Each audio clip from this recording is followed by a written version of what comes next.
الحمدللہ وحدہ والصلاة والسلام علی من لا نبی بعدہ، اما بعد۔ ناظرین کرام، السلام علیکم ورحمۃ اللہ۔ پروگرام آثار قیامت کے ساتھ عامر لیاقت حسین حاضر خدمت ہے۔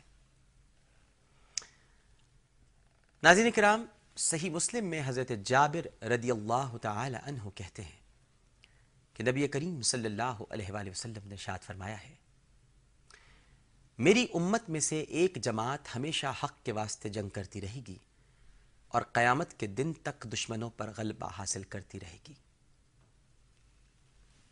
پھر عیسیٰ ابن مریم نازل ہوں گے اور میری امت کے امیر یعنی امام محمد مہدی ان سے کہیں گے، آئیں ہم کو نماز پڑھائیں۔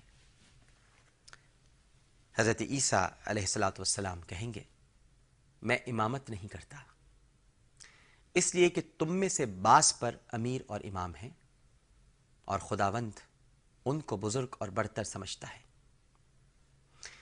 صحیح بخاری میں حضرت ابو ہریرہ رضی اللہ تعالی عنہ کہتے ہیں کہ نبی کریم صلی اللہ علیہ وآلہ وسلم نے فرمایا ہے، اس ذات کی قسم جس کے قبضے میں میری جان ہے، ان قریب تمہارے دین و مذہب میں ابن مریم نازل ہوں گے جو ایک عادل حاکم ہوں گے، صلیب کو توڑ دیں گے، سور کو قتل کریں گے، جزیے کو اٹھا دیں گے، یعنی جزیے کو باقی نہ رکھیں گے، صرف اسلام قبول کر لینا باقی رہے گا۔ اب ہم یہ گفتگو کرتے ہیں ناظرین کہ وہ مقاصد جن کی تکمیل کے لیے حضرت عیسیٰ علیہ السلام کو اس دنیا میں دوبارہ بھیجا جائے گا۔ حضرت عیسیٰ علیہ السلام کو رے ارض پر دوبارہ ظہور فرمانے کے بعد تین انتہائی اہم احکامات الہیہ کی تعمیل کریں گے۔ پہلا، آپ علیہ السلام سب سے پہلے دجال کو نیست و نابود کریں گے۔ دوسرا، اہل ایمان کو یاجوج ماجوج جیسے وحشی قبائل کے مظالم سے بچانے کے لیے انہیں کوہ طور پر لے جائیں گے اور یاجوج ماجوج کی تباہی کے لیے دعا فرمائیں گے۔ تیسرا، زمین پر قرآن اور سنت کی حکمرانی کے لیے بطور خلیفہ اپنی ذمہ داریاں نبھائیں گے اور اسلام پھر سے اپنی آب و تاب پر آ جائے گا۔ ناظرین کرام، علماء کرام نے حضرت عیسیٰ علیہ السلام کی کئی حکمتیں اور مصلحتیں بیان کی ہیں۔ فتح الباری میں حافظ ابن حجر لکھتے ہیں کہ یہودیوں کا عقیدہ ہے کہ انہوں نے حضرت عیسیٰ علیہ السلام کو قتل کر دیا ہے۔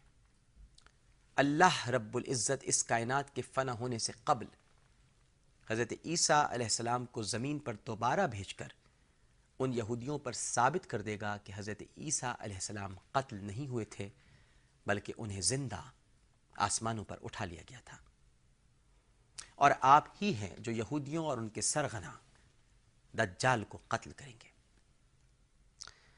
علامہ ابن کثیر لکھتے ہیں کہ بعض علماء کا کہنا ہے کہ حضرت عیسیٰ علیہ السلام انجیل مقدس میں موجود امت محمدی صلی اللہ علیہ وآلہ وسلم کی عظمت اور مرتبے کو دیکھتے ہوئے اللہ سبحانہ و تعالی سے دعا فرمائیں گے کہ اے میرے رب، مجھے بھی حضرت صلی اللہ علیہ وآلہ وسلم کے پیروکاروں میں شامل فرما۔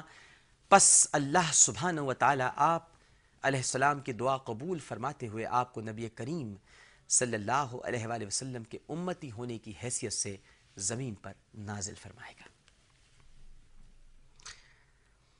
محدثین لکھتے ہیں ناظرین کہ یہ اٹل قانون الہی ہے کہ اللہ نے جو شے زمین پر تخلیق فرمائی اسے اسی خاک کا پیوند بننا پڑتا ہے۔ چونکہ حضرت عیسیٰ علیہ السلام آسمانوں پر زندہ اٹھائے گئے، لہٰذا آپ زمین پر دوبارہ نازل ہوں گے، دجال کو قتل کریں گے، ایک مدت تک زمین پر قیام کریں گے، اور یہیں پر آپ طبعی طور پر انتقال فرمائیں گے اور نبی کریم صلی اللہ علیہ وآلہ وسلم کی قبر اقدس کے پہلو میں مدفون ہوں گے۔ اب یہ جانتے ہیں ناظرین کہ حضرت عیسیٰ علیہ السلام دجال کو کس طرح قتل کریں گے۔ میں پہلے یہ روایت بیان کر چکا ہوں، مگر جن لوگوں نے پروگرام شروع سے نہیں دیکھا ان کے لیے بھی اور قتل دجال کی وضاحت کے لیے دوبارہ بیان کر رہا ہوں. جب امام محمد مہدی دنیا میں ظاہر ہو چکے ہوں گے تو ایک روز مسجد اقصی یا کسی اور مسجد میں نماز فجر یا نماز عصر کی ادائیگی کے لیے صفیں درست ہو رہی ہوں گی کہ یک یک آسمان سے ایک ندا ہوگی، ھذا عیسی ابن مریم. بعض کے مطابق یہ ندا اس طرح ہوگی، ھذا کلمۃ اللہ و ھذا روح اللہ. اب جو مسلمان آسمان کی طرف دیکھیں گے تو مسجد کے مشرقی منارے پر حضرت عیسیٰ علیہ السلام کو موجود پائیں گے اور مسلمانوں کو سلام کر کے مخاطب کریں گے. مسلمان یہ منظر دیکھ کر نہایت مسرور ہوں گے اور آپ علیہ السلام کو زینے یا سیڑھی کے ذریعے بڑی شادمانی سے نیچے اتاریں گے. جب آپ علیہ السلام صفوں میں پہنچیں گے تو نماز عصر کی اقامت کہی جا رہی ہوگی. ابن ماجہ میں ہے کہ امام محمد مہدی عیسیٰ علیہ السلام کو دیکھ کر پیچھے نہیں ہٹیں گے تو آپ علیہ السلام ان کی پشت پر ہاتھ رکھ کر فرمائیں گے کہ تم ہی نماز پڑھاؤ، کیونکہ اس نماز کی اقامت تمہاری امامت کے لیے ہو چکی ہے. چنانچہ اس وقت کی نماز امام محمد مہدی ہی پڑھائیں گے.